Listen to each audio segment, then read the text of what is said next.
하나님 말씀 함께 보겠습니다. 이사야 40장 11절 말씀입니다. 구약성경 1015쪽에 있습니다. 이사야 40장 11절 말씀 우리 한 목소리로 같이 읽겠습니다. 그는 목자같이 양떼를 먹이시며 어린 양을 그 팔로 모아 품에 안으시며 젖먹이는 암컷들을 온순히 인도하시리로다. 아멘. 세계사를 공부하다 보면 4대 문명이라고 하는 것이 등장을 합니다. 세계, 그러니까 지구를 놓고 네 군데서 문명이 최초의 발생을 하는데 그 중에 하나가 유프라테스 강, 티그리스 강 사이에 있는 메소포타미아 문명이 있습니다. 이 유프라테스 강 생각하면 전 세계 역사 속에 최초로 문명이 생겨나는 곳이니까 축복의 땅임에 분명하지요. 그러나 그 강을 바라보면서 절망의 눈으로 바라보는 민족이 하나 있습니다. 그것이 유대인입니다. 유대는 사울 왕을 시작으로 해서 왕정 시대를 열고 그리고 전성기를 이어갔습니다. 그러다가 주전 6세기경에 예수님 오신 한 600여 년 전에 바벨론에 네부갓네자르라고 하는 왕이 등장하면서 위기가 시작됩니다. 성경에는 이 왕을 느부갓네살이라고 적습니다. 근데 세계사 속에서는 네부갓네자르라고 합니다. 이 바벨론의 두 번째 왕, 1세가 있고 2세가 있는데 이 두 번째 왕 때에 남유다까지도 멸망의 길을 걷게 됩니다. 이 이야기를 오페라로 만들어 놓은 곳이 있습니다. 오페라로 만들어 놨는데 베르디의 나부코라고 하는 오페라가 있습니다. 이 나부코는 네부카트네자르라고 하는 이 말을 이태리어로 옮긴 다음에 그것을 줄여서 쓴 말이 나부코입니다. 그러니까 쉽게 하면 이 베르디의 나부코라고 하는 것은 느부갓네살의 일대기를 오페라로 만들어 놓은 겁니다. 근데 이 나부코라고 하는 곡 중에 중간에 합창이 하나 나오는데 아주 유명한 합창곡이 하나 있습니다. 교회 다니는 사람이라면 한 번쯤은 들어보았을 법한 곡이 하나 있습니다.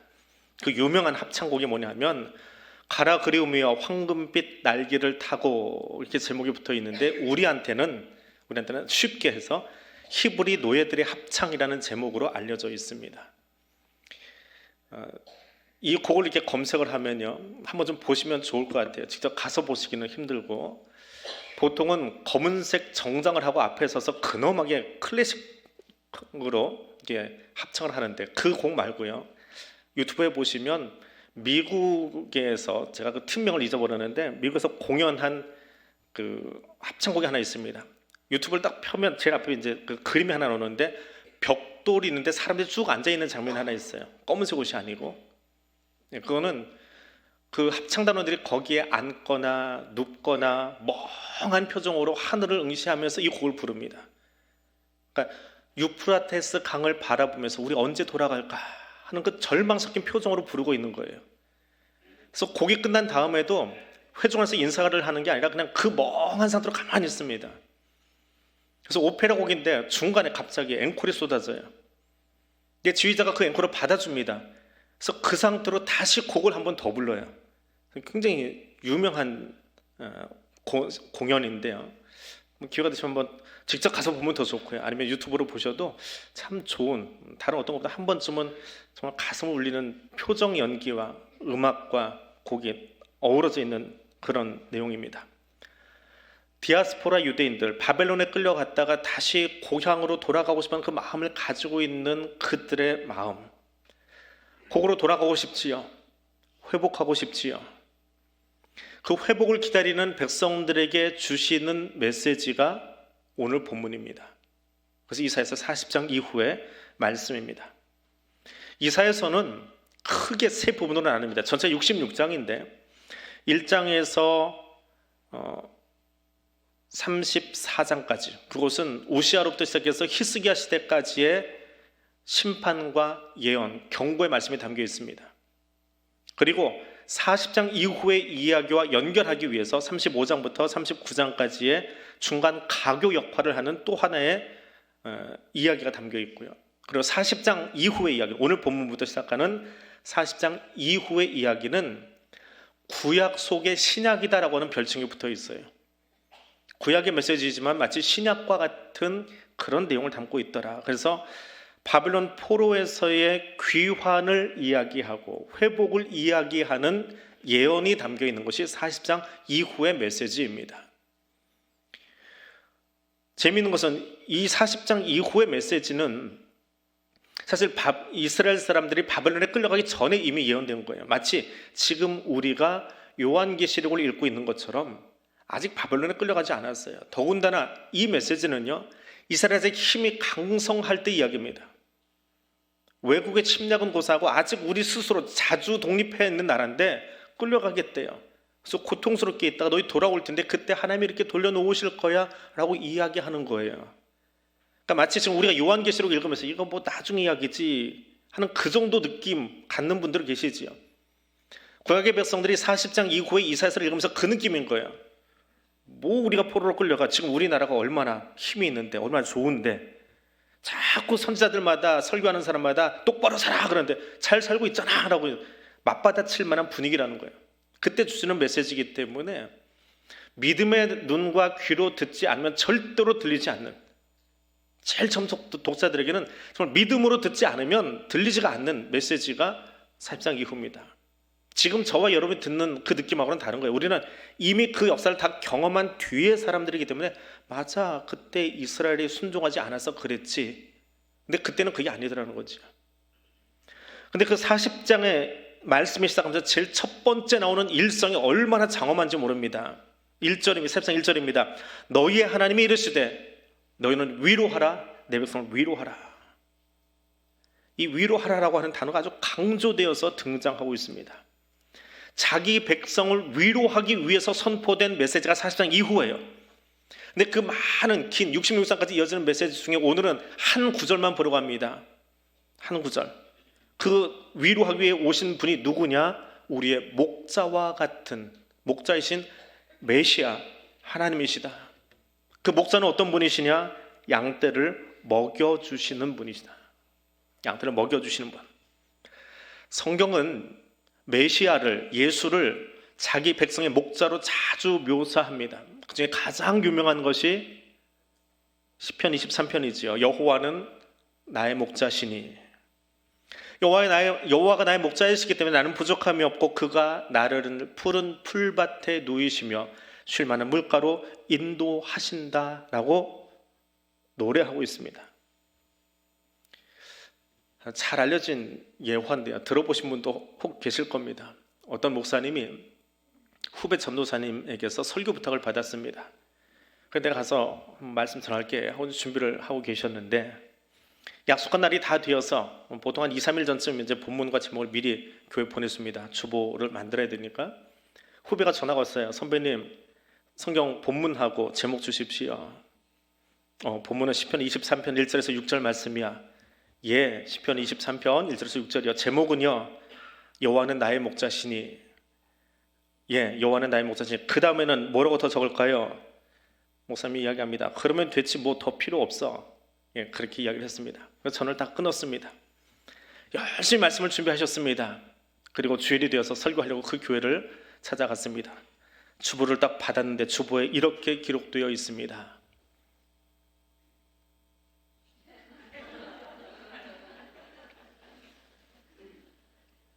여호와는 나의 목자시니. 그거면 됐지 뭐가 더 필요해? 예. 목사님 이제 난감해진 거예요. 설교하려고 뒤에 앉아 계시는데 앞에 전도사님 나가서 예배 인도를 시작을 합니다. 찬양을 하고 기도를 하고 목사님 주보를 보면서 나보고 어쩌라고 제목이 이렇게 됐나. 예. 목사님 그 앞에까지만 생각을 했는데, 근데 설교 시작해서 가만히 제목을 들여다보고 있는데요, 그때 자기에게 새 말씀을 주시더라는 거예요. 그래서 설교 원고를 접어놓고 저 제목을 가지고 메시지를 전하셨다라고 하는 이야기입니다. 새로운 걸 먹고 싶어 하고 특이한 걸 먹고 싶어 하고, 그것이 우리의 모습이지요. 어제와 똑같은 반찬이 상에 올라오면 자꾸 투정하고 있는 우리 아이들 보이지요. 오전에 해놓은 반찬, 엄마 이거 말고 오후엔 또 다른 거 없어? 남은 반찬 누가 먹어야 돼요? 아이만 투정하면 좋은데 남편까지 같이 투정해버리면 별 수 없이 아내들이 다 먹습니다. 나중에 좀 나이 들어서 왜 이렇게 살쪘어? 자기가 좀 나눠서 먹어주지. 안 그러놓고 뭐라고 하는 미운 두 아이. 엄마들의, 아내들의 고민이기도 합니다. 근데 비단 식탁에서만 그런 게 아니라 우리도 하나님 앞에서 그렇게 이야기하고 있어요. 하나님 새 것 좀 주세요. 새 것 좀 주세요. 해 아래 새 것이 없음에도 불구하고 늘 새 것 주세요. 새 이벤트 해주세요. 새 프로그램 해주세요. 새 말씀 주세요 라고 이야기하는. 근데 말씀 제목을 보니까 뭐예요? 하나님 한 분으로 만족한다라고 이야기하는데, 읽고 있는데 정작 하나님 한 분만으로 만족을 못해요. 자꾸 다른 것을 요청하는 영적 어린 아이의 모습이 내 안에 있더라라고 하는 겁니다. 하나님은 그렇게 우리를 먹여주십니다. 끊임없이 투정해도 다 받아주십니다. 아브라함을, 야곱을, 모세를, 우리 새벽에 지금 계속 묵상하고 있는 다윗을 그렇게 받아주십니다. 저들에게 똑같은 말씀을 한 번만 주셨습니까? 믿음이 없어서 자기 방법으로 해결해 보려고 이스마엘을 낳기도 하고요, 다른 행동을 하기도 하고요. 다윗은 얼마나 많이 부침의 시간을 겪어갑니까?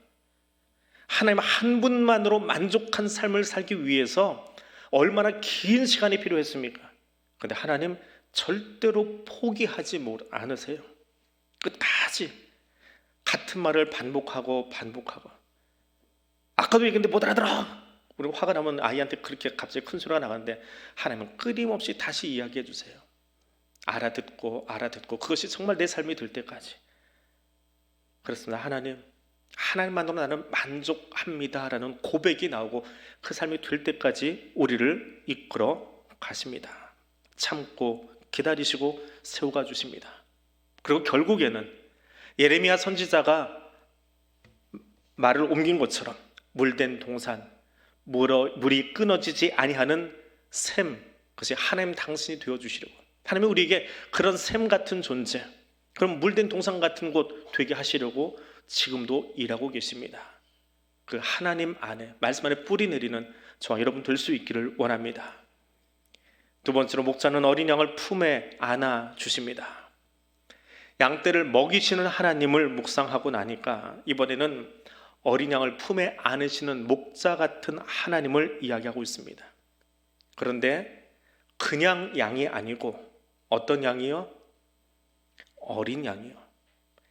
이스라엘을 비유로 설명하는데 어린 양이라고 말합니다. 어린 양은 그 단어가 보여주는 것처럼 성숙하지 못한 양입니다. 좀 낮은 자격을 가지고 있는 양이고요, 어리기 때문에 연약하다라고 하는 느낌이 있는, 연약함의 의미를 담고 있습니다.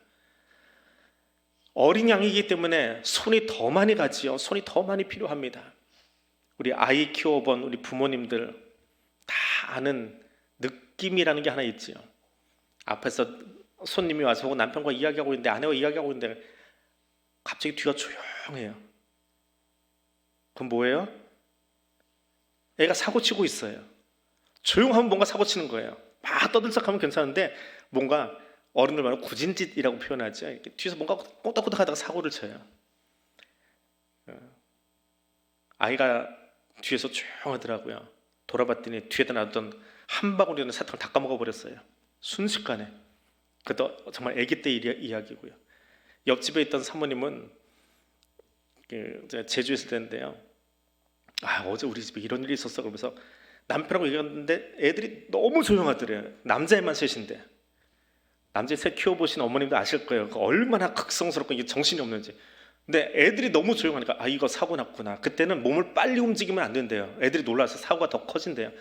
조용히 고개를 돌리는데 기절하는 줄 알았대요. 제일 꼬맹이 막내가 4살짜리인가 5살짜리인가 기어 가가지고 4층 아파트 베란다를 타고 이미 넘어가기 시작하고 있었어요.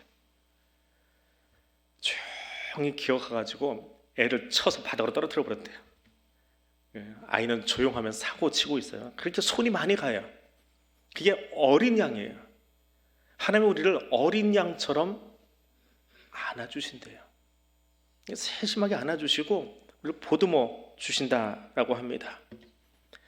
바벨론의 포로로 끌려간 이스라엘에게 하나님은 관심이 많으십니다. 그들을 회복시키시려면 하나님은 어떤 일을 하셔야 될까요? 돌아가라고 말씀만 하면 안 되잖아요. 돌아가게 하기 위해서 세계 역사를 움직이고 계셔야 돼요.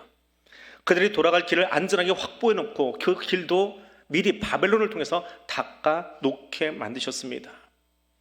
또 포로 귀환을 한 이후에 도시를 재건해야 되잖아요. 성전을 재건해야 되잖아요. 그러려면 누가 필요해요? 여기 가면 S 엔지니어링이 있는데 그런 엔지니어들이 얼마나 많이 있어야 될까요?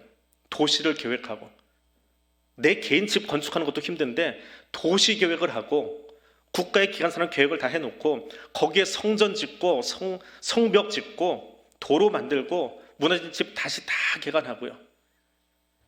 통일한국 준비하는 팀들이 있습니다. 통일된 뒤에 우리가 어떤 교과서를 같이 쓸지, 어떤 마음으로 북한에 다시 경제 계획을 하고 거기에 도를 놓을지 그걸 좀 구상하고 있는 팀들이 있대요. 우리는 모르고 있지만, 우리는 통일되면 좋겠다 그 기도만 하고 있지만 그 일을 준비하고 있어요. 근데 그걸 누가 시키셨다고요? 하나님이 이미 준비해 놓고 계시는 거예요. 사람만 준비하면 되나요? 리더만 있다고 나라가 움직이지 않습니다. 사분오열된 그 백성들의 마음을 하나로 모으려면 누가 일하셔야 돼요? 사마리아와 유다 사람들, 끌려갔던 사람들과 남아서 그 땅을 지키고 있던 그 낮은 사람들이 다시 한마음 되게 하려면 하나님이 그 안에 개입하셔야 진짜 회복을 맛볼 수 있거든요. 스룹바벨과 학기 같은 사람이 쓰임받기는 했지만 그러나 이 일은 하나님의 그 70년 시간 동안에, 아니 바벨론 끌려가기 전부터 이미 이 말씀을 주시면서 믿음의 눈으로 이 말씀을 보았던 누군가가 마음으로 준비하고 기도하고 계획하고 자기 자녀들 이 일을 위해서 쓰임받도록 훈련시켜 놓았기에 100여 년 후에 이스라엘 백성들이 다시 돌아왔을 때 이 재건, 이 회복을 이뤄낼 수 있었더라라고 하는 겁니다. 하나님이 이스라엘 품에 안으신 것은 그것입니다. 오늘 당장 울고 있는 사람도 안아줘야 되겠지만 긴 역사의 테두리 안에서 그 나라와 민족을, 열방을 끌어안고 하나님의 백성을 세워가고 계시더라라고 하는 겁니다. 부활하신 예수님도 마찬가지지요. 엠마오로 가던 제자들에게는 찾아가셔서 말씀을 풀어주는 방식으로 그들을 안아주셨습니다. 도마와 같이 의심하는 자에게는 못 자고 난 자기 손을 보여주시면서 그의 의심을 지워주시고 회복시켜 주셨습니다.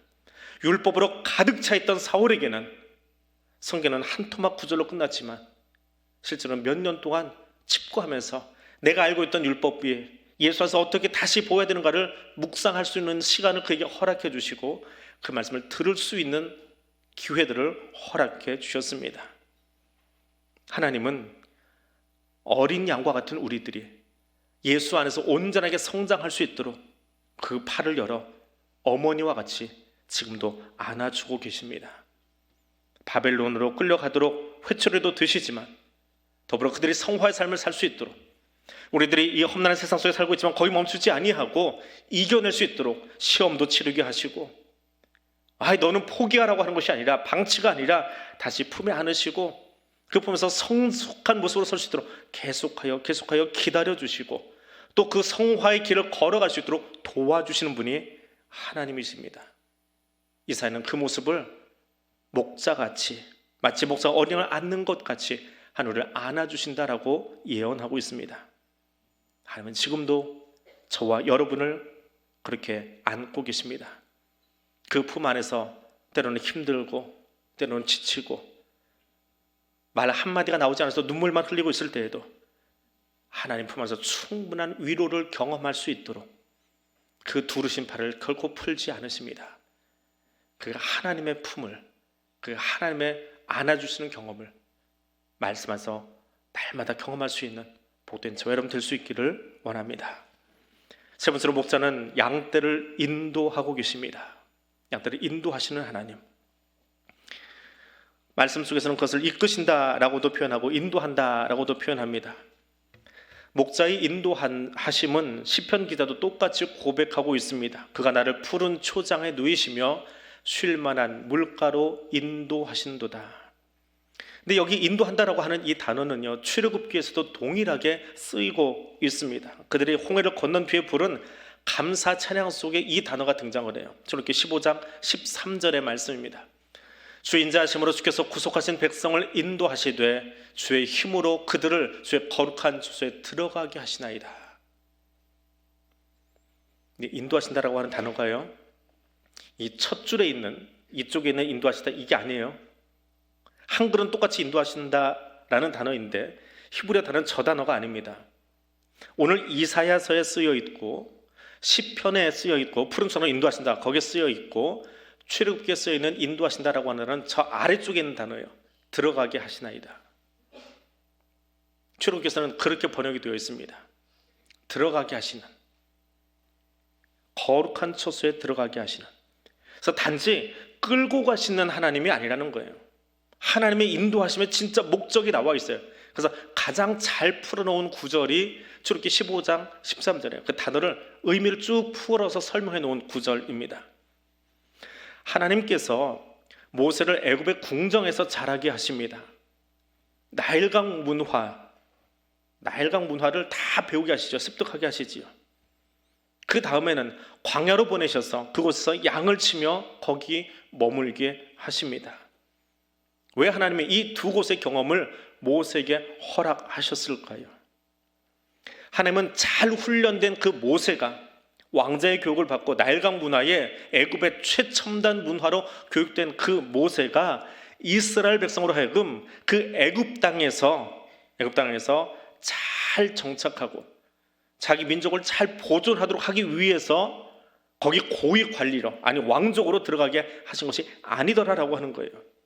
도리어 그 땅에서 분리시켜서 눈으로 보기에는 너무나 멋지고 화려한 애굽이지만 그래서 분리시켜 이끌어내시고 홍해를 지나가게 하시고 하나님의 거룩한 백성 삼으시며 결국에는 어디로요?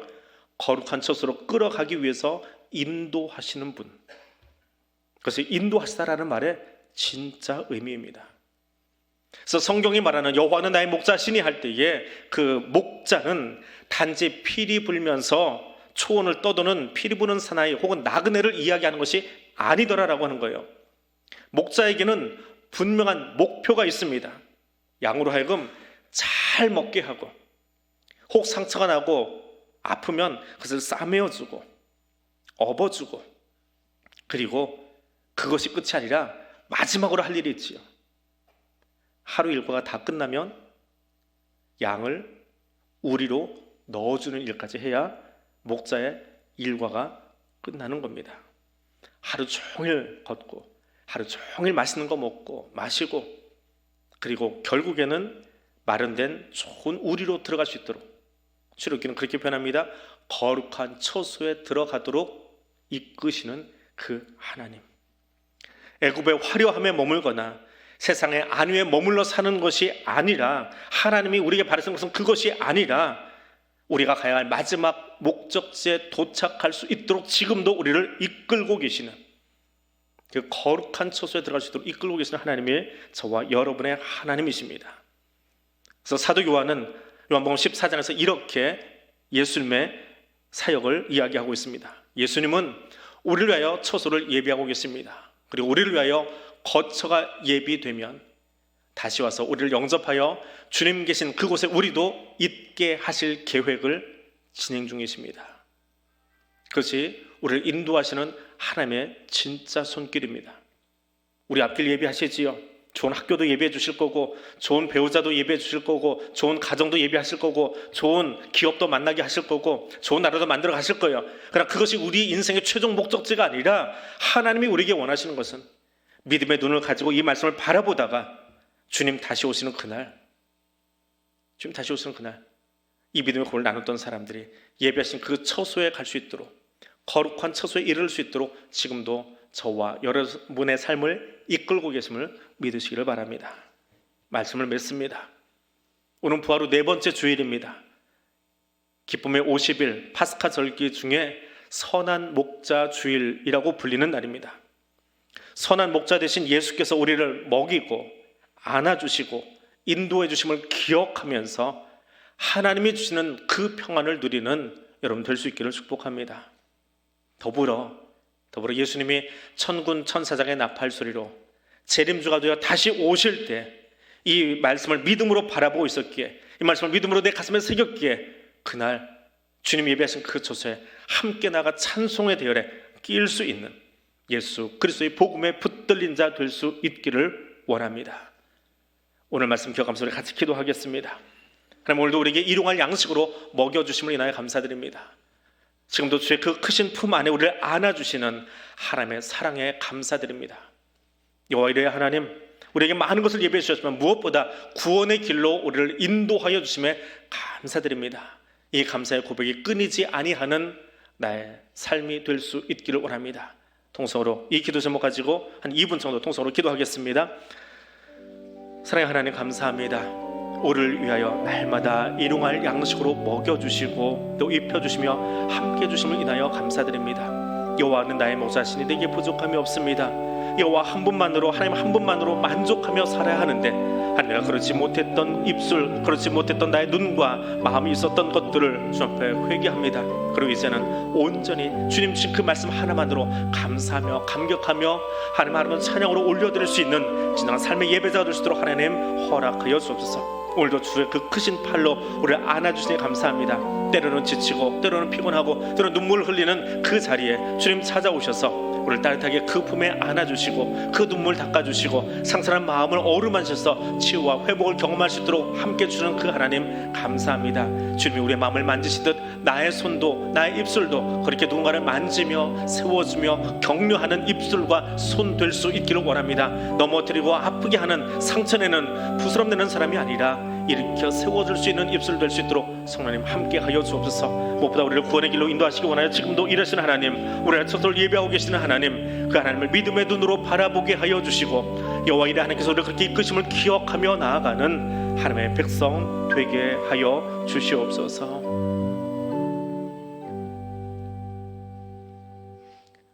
선한 목자 되신 주님, 우리에게 이른 비와 늦은 비로 함께 하시며 일용할 양식으로 먹여주심을 인하여 감사드립니다. 삶의 자제에서 지치고 피곤한 몸 안아주시고 주의 가운데서 우리를 구별하여 하나님 나라 백성 삼아주시며 그 품에 안아주시니 감사합니다.